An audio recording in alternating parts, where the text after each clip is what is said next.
Our next speaker is a lifelong resident of New Orleans. I dare to tell if I told you all that Calvin, as a child, knew that he would be called Dr. Calvin Mackie now. He probably would not have believed him because when he graduated from high school with his low SAT scores, requiring him to undertake special remedial classes in college, but it didn't stop him. He was admitted into Morehouse. He completed his degree in mathematics and graduated magna cum laude, and also became a member of the prestigious Phi Beta Kappa Honor Society. He was simultaneously awarded a bachelor's degree in mechanical engineering from Georgia Tech, where he went on to earn his PhD in mechanical engineering. Today, Dr. Mackie is the managing partner of the Channel Zero Group, and he chairs the Louisiana Council of the Social Status of Black Men and Boys, a motivational speaker, an author, and activist.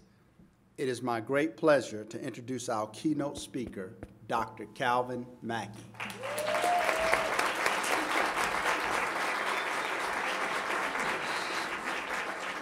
Come on. That's okay. That's okay. Yeah. First, I'd like to give thanks to God for giving me the mental, physical, and spiritual strength to stand before you. And then sometime I got a check. Second, I'd like to say thank you to the PTA for having me. I'm humbled anytime anybody asks me to do that, which I think I've been put on this earth to do, because 17, 18, 19 years ago, no one made a dollar bet that Calvin Mackie would be standing before anybody, speaking about anything, let alone advocacy for our children in the educational system. I'd like to say thank you to my brother, my friend, Otha Thornton. I am humbled to be in your presence. I'm honored to be your friend. There's only 2 men in the world that I've met, and my wife would tell you that whenever I'm around them, I say, that's the nicest person I've ever known. And Otha is one of them. And I've known him ever since we were in college together. So Otha, thank you for your leadership. And thank you for being an example, even for me. I'd like to say thank you to you for doing what you have done and will continue to do, for your advocacy, for your activism in the neighborhood. If we had more people like you, many of the situations that we see in our communities, many of the situations we see in our schools, they would not exist. And that's why we're here today, to understand how do we get more people to behave and act and follow people like you, such that we don't have the dire situation that we see in the statistics that's coming out daily. I'd like to say thank you to my beautiful wife, Tracy, who have come out tonight. That's why I'm nervous. Now, I've been to the White House and wasn't this nervous, but she gonna critique everything I said. Why you was going fast? Won't you slow down? Won't you move that way? You know, so Tracy, thank you for coming out. I'd like to say thank you to your staff that's been absolutely amazing in making sure that me and my people came here and got here, and everything has been in part and in order. So from the bottom of my heart to the PTA staff, I want to say thank you. I travel a lot and I do a lot of these. I want to say thank you. You see, I spend a lot of time saying thank you because it seemed like we've been able to raise an entire generation of young people who don't know the meaning of words like thank you, excuse me, hard work, sacrifice, persistence. And I don't want to be confused with them because my mother raised me differently. Good evening. Good evening. All right, no, maybe I scared some of you all when I didn't go up on the mic, when I didn't go up here. But I explain that. You see, my beautiful wife, Tracy, happens to be a pharmacist, and she believes that I'm ADD and I've never been treated before. So there was no way I could stand up here and stay at the microphone because I get all excited. I've been throwing the mic out in the floor, and you know, this American capitalism, so, you know, it's a $10 mic, they'll charge me $500 for it. You know, so I got to do it like this. You know, when I was in school, maybe I would have done better if I had people like you advocating for me. You know, because, you know, something else, another caveat. I got to give another couple of caveats out. Second caveat, don't confuse my passion with anger. A lot of times I go places. I've been all over the world. I've traveled to Nova Scotia and spoke to parents and kids in Nova Scotia, and they eat lobster in the morning, lobster at night, lobster in the evening. They eat lobster in Nova Scotia like we eat shrimp in New Orleans. I've actually been up in northern Quebec, 1,500 miles north of Montreal, with the Cree Nation on the base of the James Hudson Bay, eating moose, goose, and caribou in a teepee. I've been to Cape Town, South Africa, and stood on the Cape of Good Hope, where the Atlantic Ocean meet the Indian Ocean, with baboons running around. I've toured Kuwait and spoken to schools and parents in Kuwait. I've spoken for General Electric and have Jeff Immelt sitting next to me. And one thing for certain, when I always finish, somebody always say, "That's an angry young black man right there." No. And I try to tell them, I'm not angry, I'm passionate. I'm passionate. And if we had more passionate people, maybe we wouldn't have a lot of the problems that we have now. And I know here tonight, I'm with some people who are passionate. Because when we are passionate, things happen. I mean, you see, James Baldwin said, though, he said a passion is unfriendly. He said a passion is angry. He said a passion is contemptuous of all which is not itself.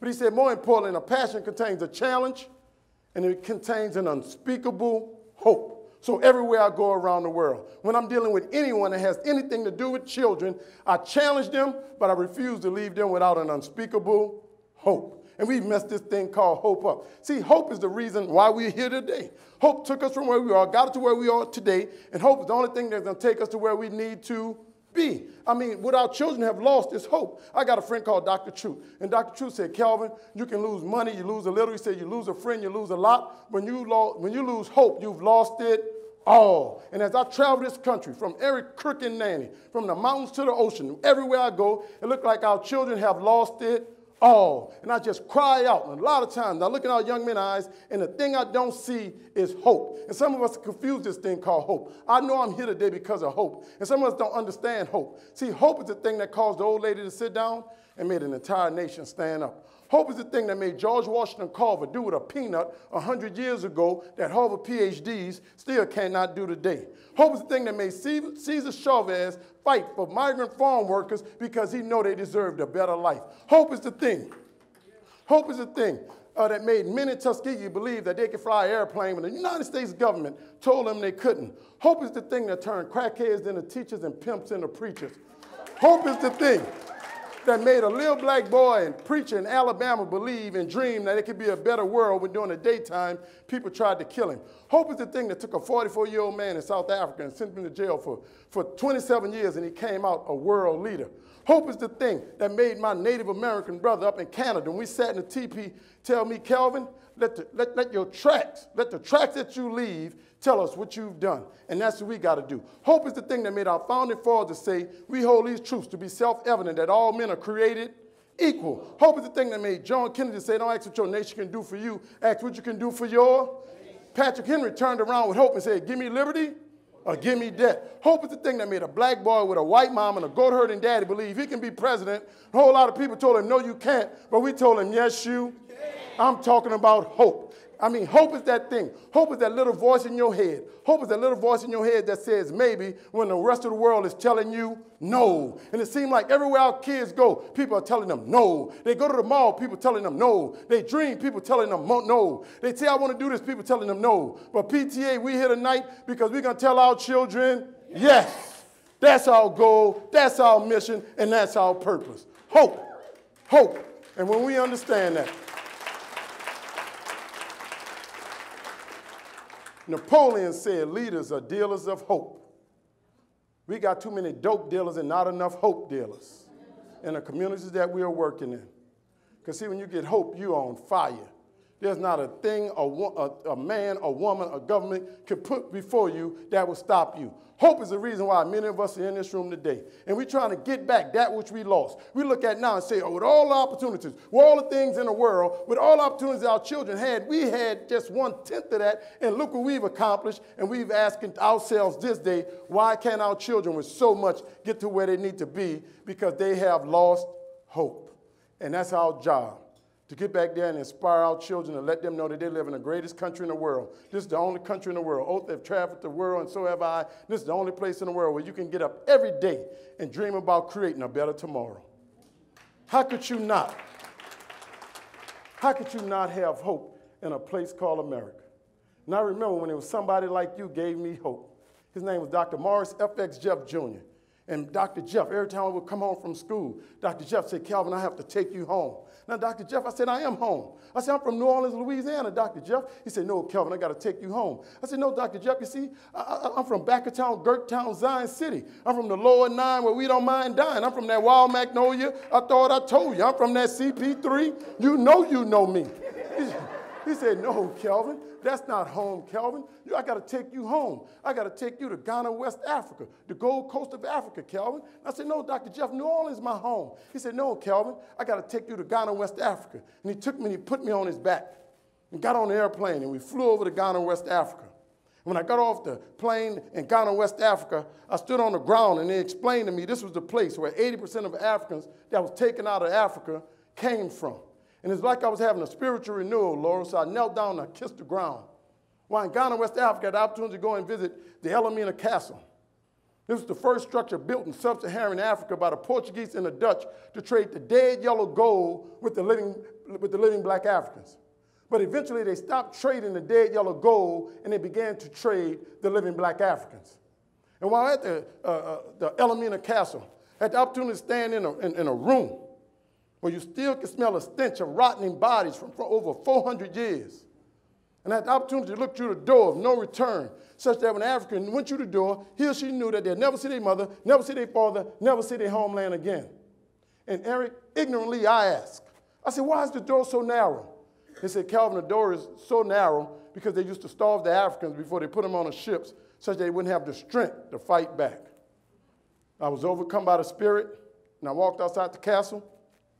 And Renee, I sat on the coast of Accra, overlooking the turbulent waters where they estimate nearly 50 to 75 million Africans had to perish, such that people like ourselves could be here in South America, in the Caribbean, in the United States doing the things that we are doing. Still to this date, if you study the shark patterns in the Atlantic Ocean, still to this date, the sharks follow the same patterns that the ships took nearly 400 years ago due to the large number of bodies that was disposed off the ship. And I sat there with my head in my hands. And I began to think about an adage that was taught to me in middle school. My teacher said, Calvin, every day in Africa, a lion awakens and realizes that he must outrun the slowest gazelle or he shall not eat.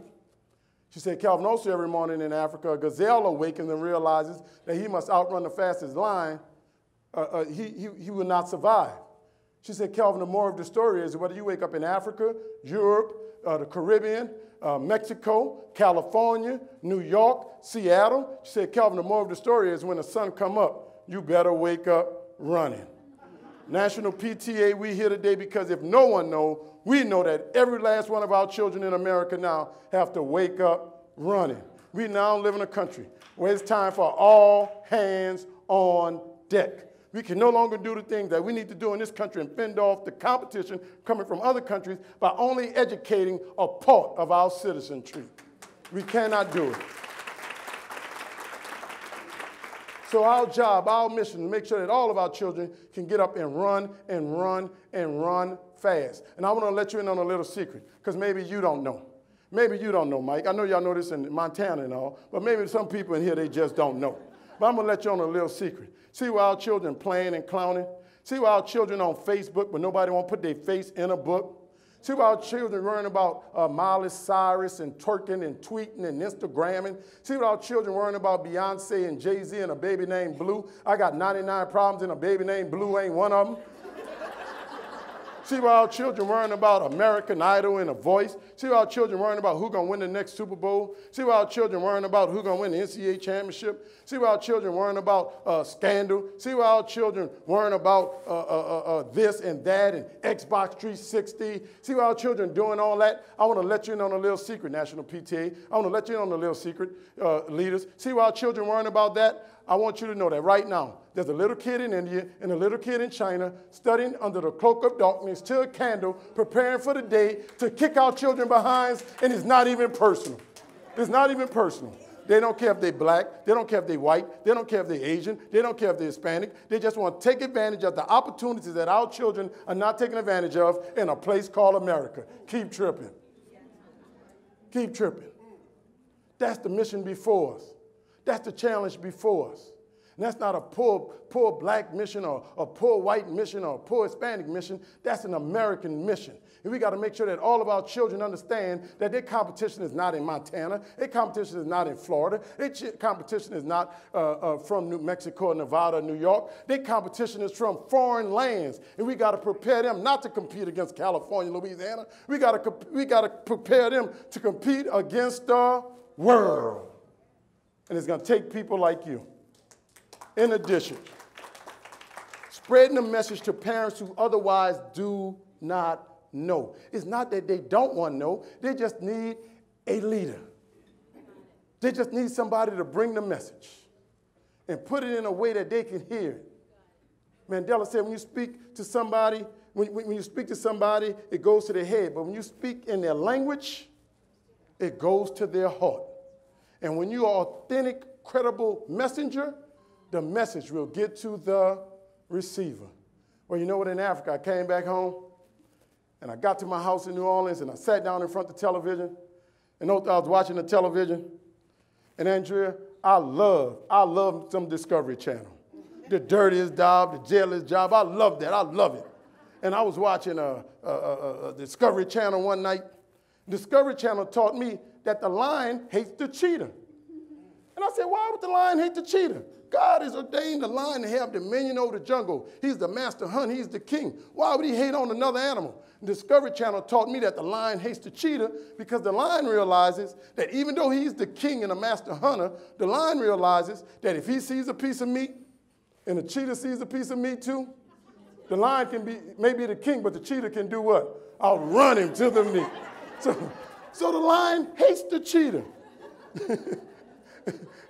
And the lion said, all isn't lost, though.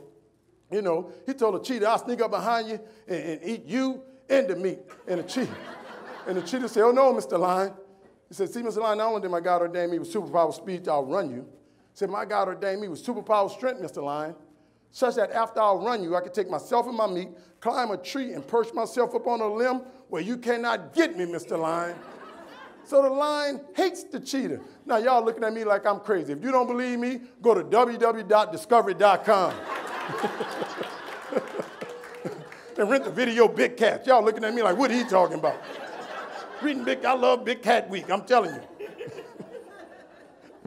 And if you rent the video, this is what the video teach you. It taught me the same thing. If you rent the video Big Cat, it'll teach you that every morning in Africa, when a lion goes out to hunt, and he comes across a little bed of cheetah cubs, little baby cheetahs, he kills them.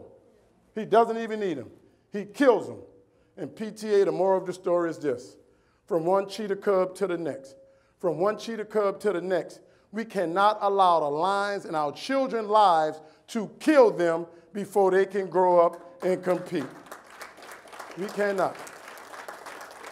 National PTA, our children are truly our cheetah cubs. Many of our children have been allowed to study things, read things, go to schools, and do things that their mothers and their fathers and their ancestors before them had never had the opportunity to do. But you better believe every day in America, when our children decide to get up and be better than the rest and defy the stereotypes that they see on TV and rap music and other shows, there will be lions waiting to kill them. And as leaders, it is our responsibility to stand in the gap between the lions and our children. Now, you say you want to lead. Y'all got up there leadership. My word is lead or ship. Lead or get out the way. Because literally lives depend on it. We got too many people happy to have a position and a title of leader. We don't have enough people willing to lead. And what our children now, our children need, what our children need to see, what our community need to see right now more so than anything are leaders. And to be a leader, there's 3 things we got to do. And they told you today, and one is to build. Frederick Douglass says it's easier to build children than to repair men and women. In America right now, we now in the business of repairing men and women. We got to get back in our communities and be the leaders that we're supposed to be, such that we can give children good education and good moral values and character, such that we don't have to repair them when they're 20 and 30 years old. Something is wrong. I got a new book out called Grandma's Hands, and it talks about all those values that our grandma had. Every closed eye ain't sleep. Every goodbye ain't gone. I took sayings from all over the world, from grandmothers. No matter where I've been around the world, a grandmother has been the seat and a base and a body of wisdom. And it's funny, many of our grandmothers died illiterate, but was wise and knew their creator and lived to be 100. Now we educated and dying at 30.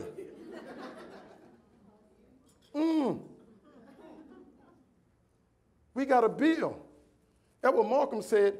Why build these cities glorious if man unbuilded goes? In vain we build these cities unless the builder grows. Many of our educational policy now is based on making sure we grow good builders. But none of the policy is based on whether we grow a good builder, a builder with morals and values and doing anything necessary so that he build community rather than tearing it down. And that's coming from an engineer. Somebody made the atomic bomb. The question was, what was his conscience? And when we build, we got to understand that we need to stop building walls and begin to build bridges. Just that for so long in America, we didn't understand that we are separate as the fingers, but as whole as the hand. And we built walls between each other. Now we got to fight to build a bridges to different communities such that now as a hand, we could take on the forces coming even from overseas. When we build, there's nothing that can stop us. The only thing that can stop us when we build silos between each and every one of us. And the National PTA, you all are challenged with building bridges to other communities that otherwise forever and years locked us out. So you're going to get some training. You're going to get some advocacy things. You're going to learn how to build these bridges, and you got to be committed to that. Then we have to imagine. People say, imagine. You can't achieve that which you can't see. You got to envision the world as you would like it to be. Picasso said anything that you can imagine is actually real, because that's when it becomes real to you. And many of us just can't even imagine a new world, a different world, a better world. Some of us are so cynical, you're like, I'm going to do this, but it ain't going to make a difference. Well, why are you doing it in the first place?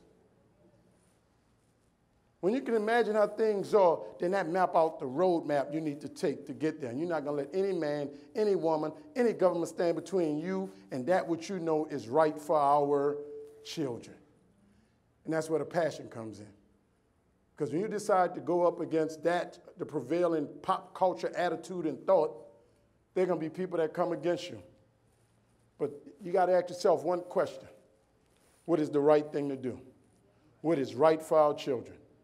See, I'm a Hurricane Katrina evacuee, a Hurricane Katrina refugee, and a Hurricane Katrina survivor. And as the rapper Young Jeezy would say, a soul survivor. And I never thought I'd be an activist or advocate, but in the aftermath of Hurricane Katrina, something unbelievable happened. As the first and only African-American ever tenured in the history of the College of Engineering at Tulane University, the president at Tulane University made an unbelievable decision. He decided to keep the football team and eliminate the engineering program. And a message that he sent to little kids running around the city of New Orleans is the message that many of our higher education institutions are sending to many of our children every day, is that you could come to this institution and run that rock, dunk that ball, hit that pill, stop, and drop it like it's hot and entertain us, but don't you think about coming to this institution and getting an education and saving yourself and your community from the next natural disaster. Told you, I'm going to challenge you. So now a kid born in poverty got a 7% chance of graduating from a four-year institution. We're advocating for them. Well, now we got nearly 40-something% of the kids in America in poverty. Now, after Hurricane Katrina, my family lost 29 houses. March 2013, 7 years, March previously, I lost my dad, and 6 days before that, I lost my stepmother. We had 2 funerals in 3 days, real life, because they couldn't get the treatment that they deserved in the aftermath of the greatest engineering disaster in the history of a free country called America. At the 1-year anniversary of Hurricane Katrina, we had over 45,000 kids in the city of New Orleans showing signs of post-traumatic stress disorder, and not $1 had been allocated for their treatment in a free country called America. And somehow I went from the lab with 2 Chinese, 2 Indians, an African, and a crazy country boy to advocating for my community. Me, a scientist, an engineer, leading the pack. I'm like, something is wrong. Sometimes you can only hide for so long. And then you got to stand up, even if it's going to cost you your life. 8 people in my family have moved in with me. You got to imagine what can be.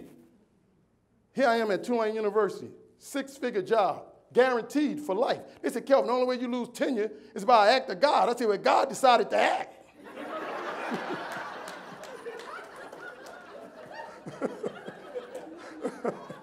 I went to my house. I done left Johnny, got fired. I went to my house, and there's a guy cutting a tree. He said, Doc. I'm like, all right, bro. You might want to come out that tree.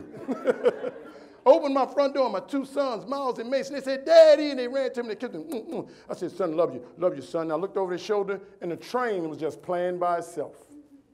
I went in the kitchen, and my beautiful wife, Tracy, was cooking for everybody. She had the gumbo on. She had the red beans on. She was frying catfish. She was making a world-famous potato salad. That potato salad is so smooth, sometimes I just rub it on my face. They had the air conditioning on there, the vent on there, the lights on there, the window open. I just saw money going on.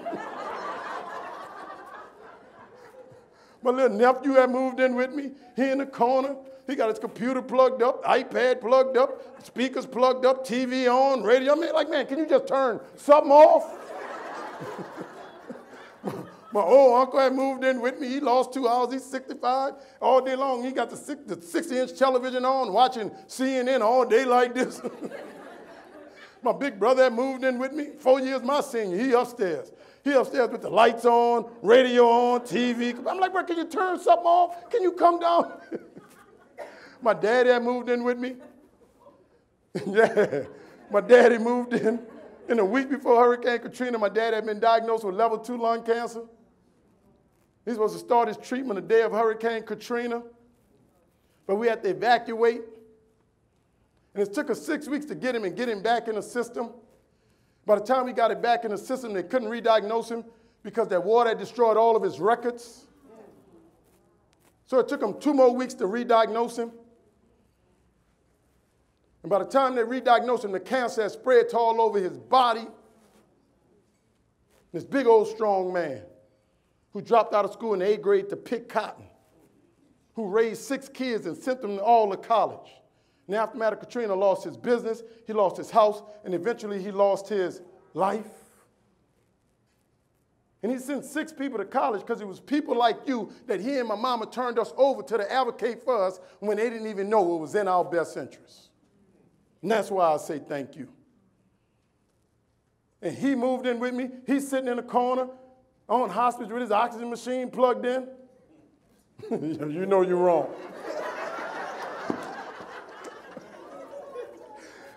And I promise you, I stood in the middle of the house.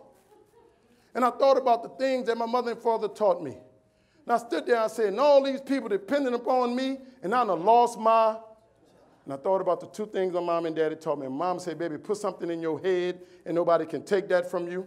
And my daddy told me that a man and a woman are supposed to get up every day and go out and kill, or they shall not eat. And since I had an education, since I had 4 degrees in 11 years, I was able to go out and create an alternative energy company to employ people in my community where I take waste vegetable oil and convert to biodiesel. Now that's gangster. And do the things necessary to take care of me and mine. The reason why we got to advocate for our children is because that is the American dream. We got to make sure that they can get some dirt beneath their feet, some wind behind their back, and make sure that every last one of our children in America put something in their head so they don't have to never depend on another man, another woman, another government to do for them what otherwise they could do for themselves. That's the promise of America. And when we do that, and when we be one voice for every child, then every child going to know the expectation for them. Every parent going to know that they got the right to send their kid to a school nearby and get a quality education such that their kid can lead a better life than them. When we imagine that, then we can make it into fruition. The third thing we got to do is we got to empower. To save the cheetah cub, we got to empower. We got to empower ourselves, but more importantly, we got to empower the cheetah cub. While our kids around here playing, we live in a nation right now teaching our kids to be pimps, pushers, players, and hustlers, where the rest of the world is teaching their kids to be doctors, lawyers, and engineers. We teaching our kids to play electronic games and computer games, where the rest of the world empowering their kids to create electronic games and make our kids economic slaves. The Commerce Department will tell you right now, 60% of all companies right now in the Fortune 500 was created by people, either immigrants or descendant of immigrants. In 1998, 50% of all technology companies founded in Silicon Valley was founded by people who were not originally born, natural born in the United States of America. Something is wrong when the rest of the world is empowering their kids and we're not empowering ours. And that's the future. And that's what we got to be about. And if we're not about that, then we can just fold up camp right now and go on about our business, go play golf, go watch the game or something else. Because right now we are at war. And we right now are fighting for the hearts, the souls, and minds of our children because the rest of the world know what the future holds. And if we build the bridges we're supposed to build, we imagine that which we've never even thought about before. And we empower the people that are supposed to be empowered. Even Sun Tzu said, imagine what I can do if I can do all I can do. And then our children will get up every day and do all that they can do. Because, see, that's my story. My mom and dad both died functionally illiterate. My mom went to a state-approved Negro high school in Louisiana. Like I told you earlier, my daddy dropped out of school in 8th grade to pick cotton. Sometimes you don't know what you don't know. And if you don't have people advocating for you, how is it you're going to get the message in the first place? The only thing my mom and dad wanted was a better education and a better life for their children than they had. And I thought I was going to go to the NBA and make a whole lot of money. You know, like Kanye West, I'm going to make a whole lot of money. Nobody will be able to tell me nothing. And that was my story. Nobody could tell me nothing. And right now, many of our kids, you can't tell them nothing. And they don't even have their money right, and you can't tell them nothing. But one night I was playing basketball, took a long jump shot. One of the few jump shots I missed Clifford, and the ball came off the rim, and I went to get the ball, but a young man beat me to the ball. He grabbed my ball in my arm, and they went that way, I went this way, and I suffered a traumatic shoulder separation. My coach picked me up, he said, "Oh no, Calvin," and he took me to the hospital.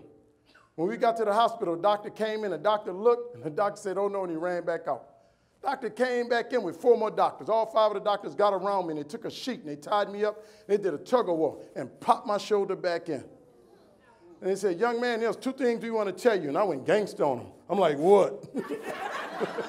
They said, 1, you suffered a traumatic shoulder separation, and 2, you'll never be able to play basketball again. My dreams was destroyed, but nobody could tell me nothing. Right there, the doctors told the ignorant boy to go have surgery, but I wouldn't listen. Right there, these people with all these degrees, all this experience, have operated on many people say, "Go have surgery," but I wouldn't listen. PTA, when we won't listen, we're already part of the walking, breathing, living dead with no future and no hope.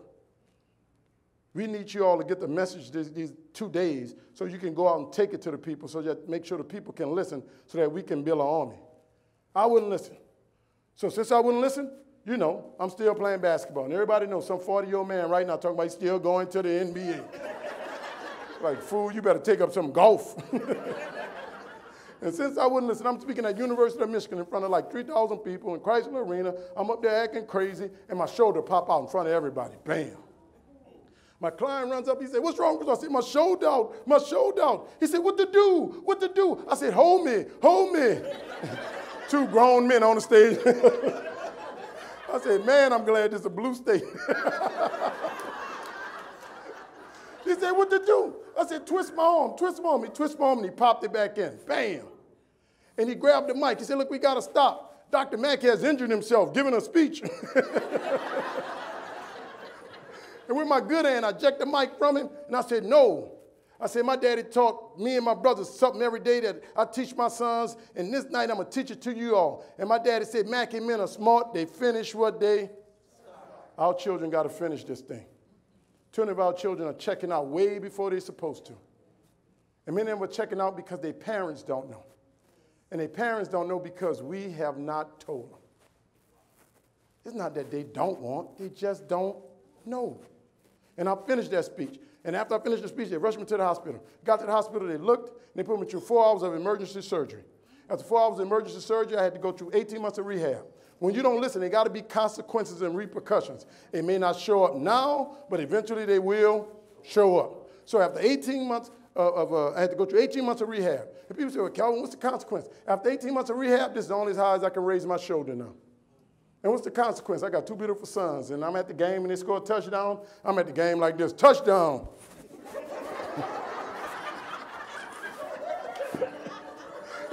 Everybody laughing. My son's embarrassed, like, who dad is that? They ain't my dad. Because I wouldn't listen. PTA, they have all the knowledge that you all need to advocate properly for our children. Just listen. And I'll never forget, my coach came home and he knocked on the door when I after separated my shoulder. My mom answered the door. He said, Ms. Mack, I'm sorry to tell you, but your son will never be able to play basketball again. My mom looked at me and she only had one question.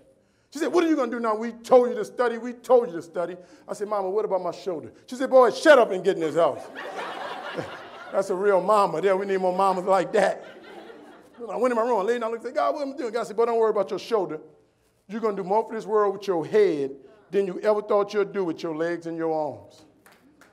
And I got up the next day, and I went to school to find my teacher, favorite teacher, Miss V. And I walked into the room and said, Miss V, you heard about my shoulder? She said, shut up, Calvin, we heard about your shoulder. She said, but what are you going to do now? We told you to study. We told you to study. I said, Ms. V, I don't know. Ms. V said, no, Calvin, tell me something. I said, I don't know. She said, Calvin, I don't know ain't good enough, number one, in the 21st century.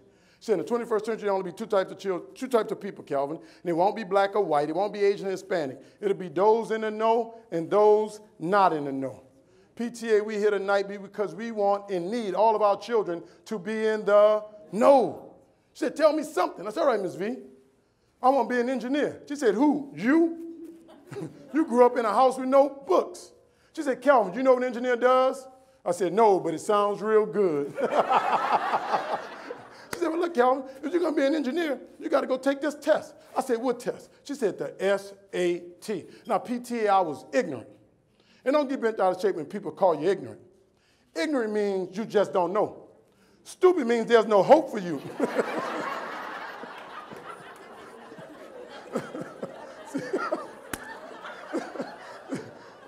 See, many of our parents are just ignorant. And we can't go talking to them like they are stupid. We have to reach them where they are. So if we know that they're ignorant, then you don't give a baby a steak. You take the peas in a steak and you chop it up and you serve it such that they can eat it where they are. She said, Calvin, you know, I was so ignorant. I was so ignorant when she told me to go take the SAT. I thought SAT meant Saturday. And I really thought it meant Saturday.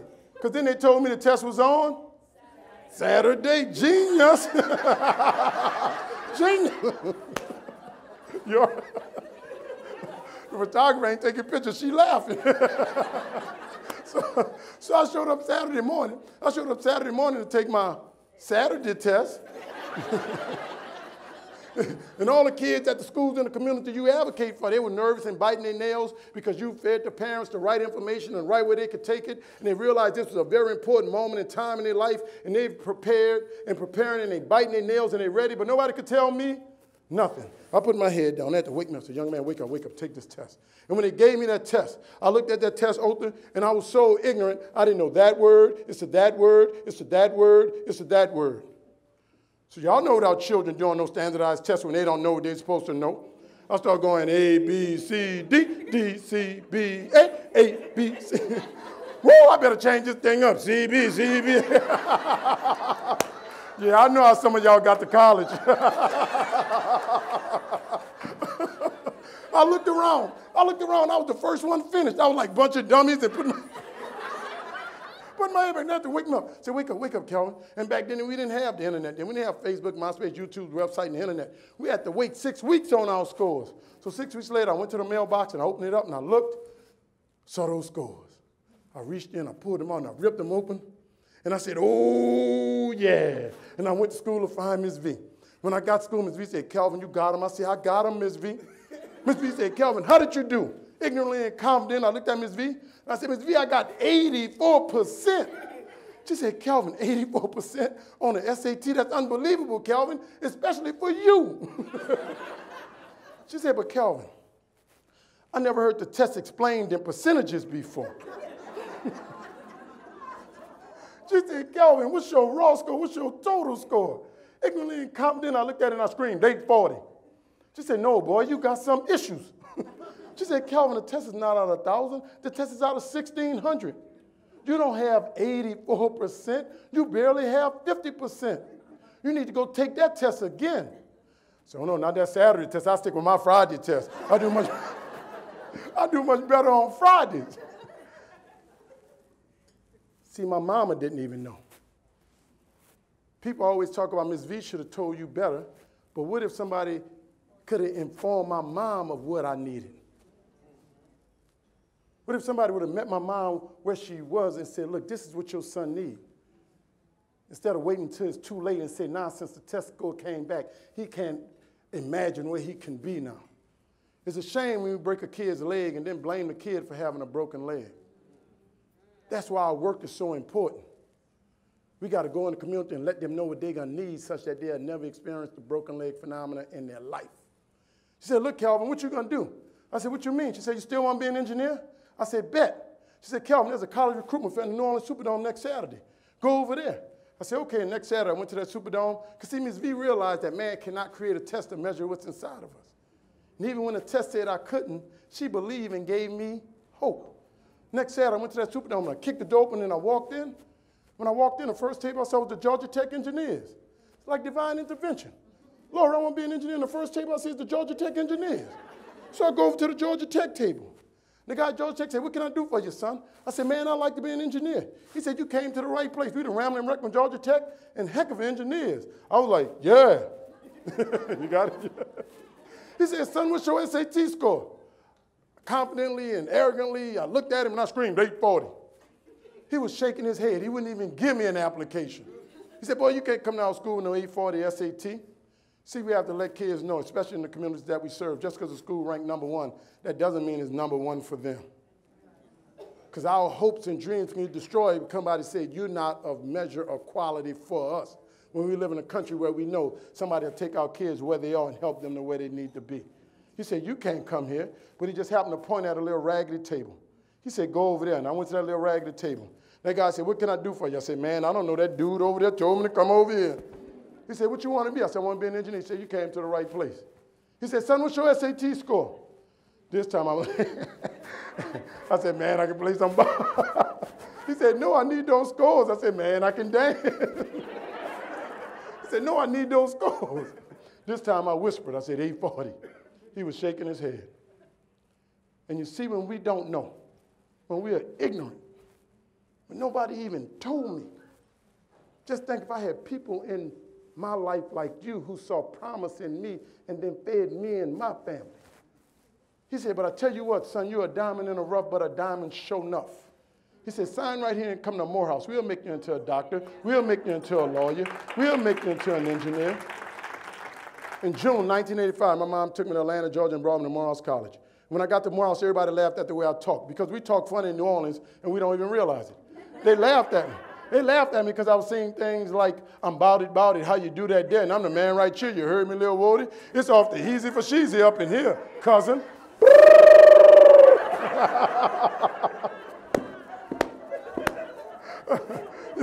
See, diversity committee, I'm bilingual. I'm bilingual.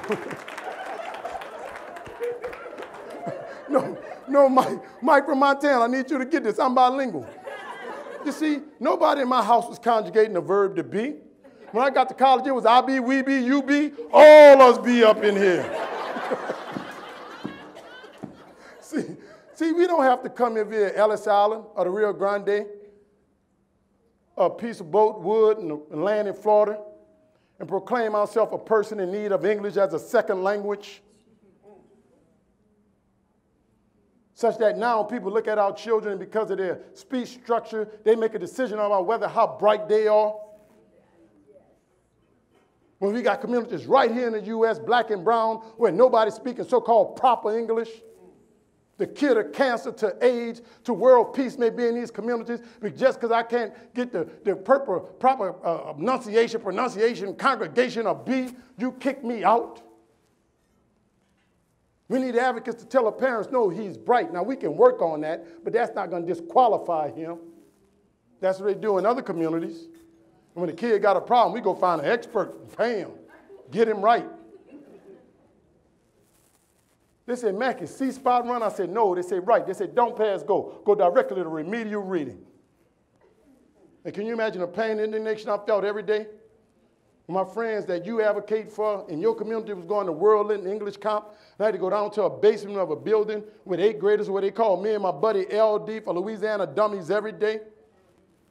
And Lucky Morehouse advocated for people like me and believed in the business of hope. And they had a quote on the wall from Benjamin Elijah Mays that say, when you find out you're behind in the race of life, we got two choices: run faster or quit. The problem in America now is that too many of our children are quitting. Bill Gates already done a study that said 30% of 9th graders are not going to finish high school, and if they're black and brown, it's 50%. We're now living in a country right now that's going through austerity. They stopped spending money on everything but one thing. That's the building of jails, because they know when our children drop out of school, they're going to drop into. But we're here tonight to tell them, no, not our children. Not our children. Not the children we advocating for. You overbuilding. So Morehouse took me and put me in the basement of a building. Every day they put me in front of a computer. And every day let the words go by faster and faster and faster. And every day I read and I read and I read. Every day my friends laughed and they laughed and they laughed. And after 3.5 years, after being told I wasn't college material, after 3.5 years of a test saying that I shouldn't even be in college, I finished Morehouse #1 in mathematics, #5 in the largest class that Morehouse had ever produced, magna cum laude, Phi Beta Kappa. And PTA.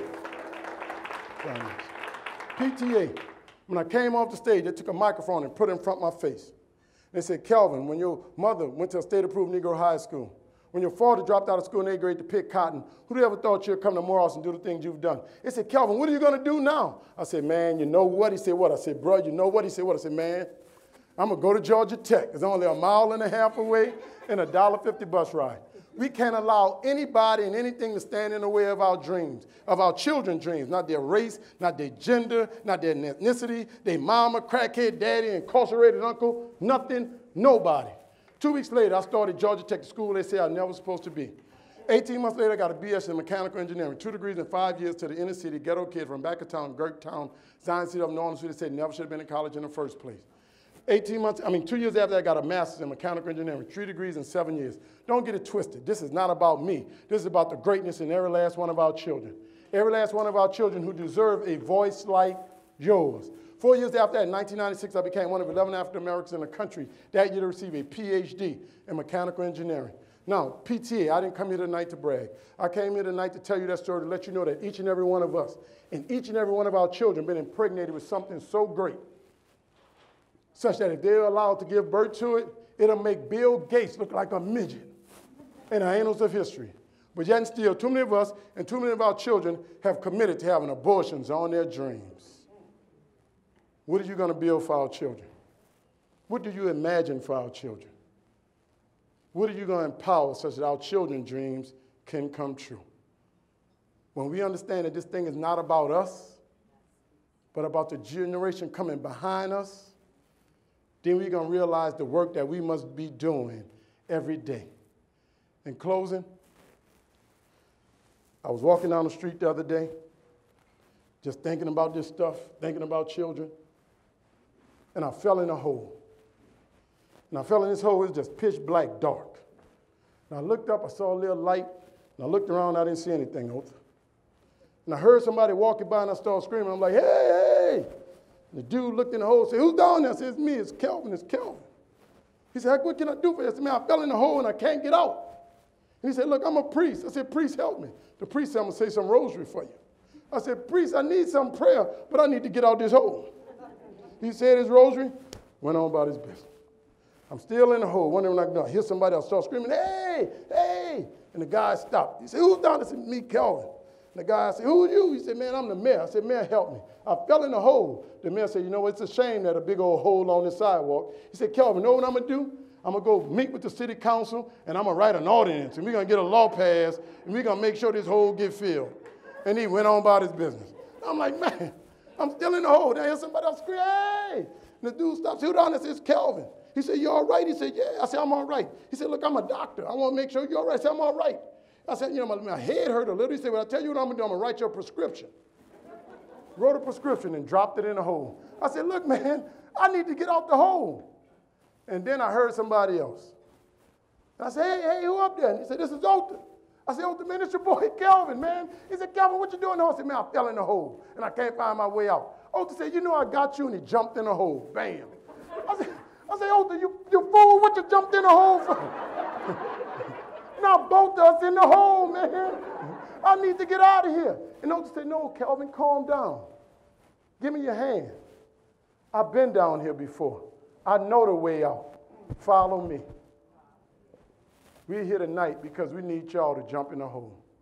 There's a whole lot of parents waiting in the darkness. We've been there before. We know the way out. Let's show our community the way out such that not only we save our community, but we save every child in this country. Thank you all for listening. God bless you.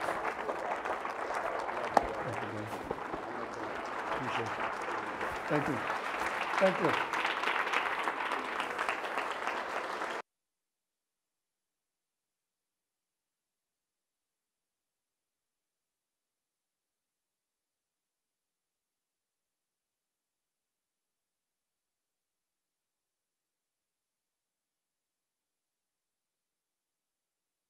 Things about him. He's an author, and he'll have books available. He wrote a View from a Rooftop, his experience after Hurricane Katrina, and his most recent book, Grandma's Hands. So I say outstanding job, and like I said again, he's out there doing the business, speaking up for all children, and that's why I really love Calvin, and he's going to do some outstanding stuff for us as we move forward. Calvin, thank you so much. Let's give him another hand.